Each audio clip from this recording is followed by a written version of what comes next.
Us now, former Treasury official and Morning Joe economic analyst Steve Ratner. And Steve, you say there are early signs the Trump administration's policies are impacting the economy. Walk us through what's happening, starting with lower growth and higher prices. Yeah, Mika, the Federal Reserve had its quarterly meeting a day or so ago, and they issue 4 times a year revised economic forecasts. And so this is the Fed's view of what they think is going to happen. And it's not ugly, but it's not great either. So let's take a look at what they came out with. So in terms of economic growth, they lowered their forecast for economic growth for this year, next year, and the year after. And for this year, they lowered their forecast from 2.1% to 1.7%. And if, in fact, it is 1.7%, that would be the lowest growth rate we've had since 2010, except for COVID. So they're seeing a slowing of the economy, and they attribute a good amount of that to the commotion and so forth in Washington and some of Trump's early policies. And on inflation, they also went in what I'll call the wrong direction, in the sense they raised their inflation forecast. Back in September, they thought inflation would be around 2%.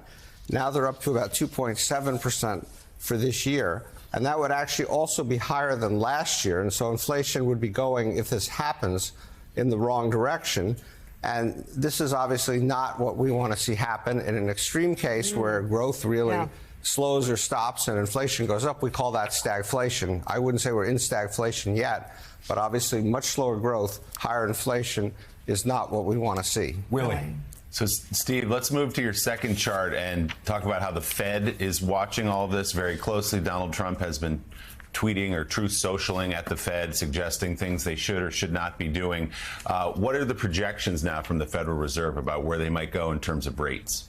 Yeah, one of the things Trump's been tweeting, and with some regularity, is that he wants interest rates lower rather than higher. Well, you really can't bring interest rates down when inflation is going up. That sort of runs against the economic policy toolbook.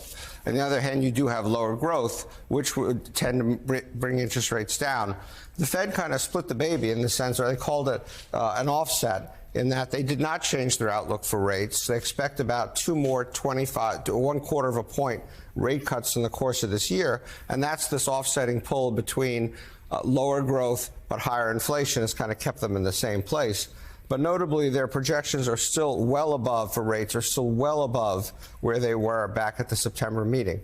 Now, without getting too wonky, the Fed controls short-term interest rates, the kind of interest rates you get when you put money in a money market fund or a checking account. It doesn't control longer-term interest rates. Those are controlled by the market, largely or heavily based on expectations for inflation and growth. And so what's been happening since the inauguration is that the 10-year Treasury has been coming down in rate, which is because of these growth concerns, the feeling that the economy is weakening, which would then at some point cause inflation to come down, has brought the 10-year down. And the relevance of that for consumers is it brings mortgage interest rates down, because these two rates are closely linked. So consumers are seeing some relief on mortgage interest rates. It is a bit for the wrong reasons, in that it is because the market is perceiving less growth. So if Donald Trump wants to take credit for lower mortgage interest rates, it's because he's produced an economy that is now expected to grow slower than people were hoping and expecting.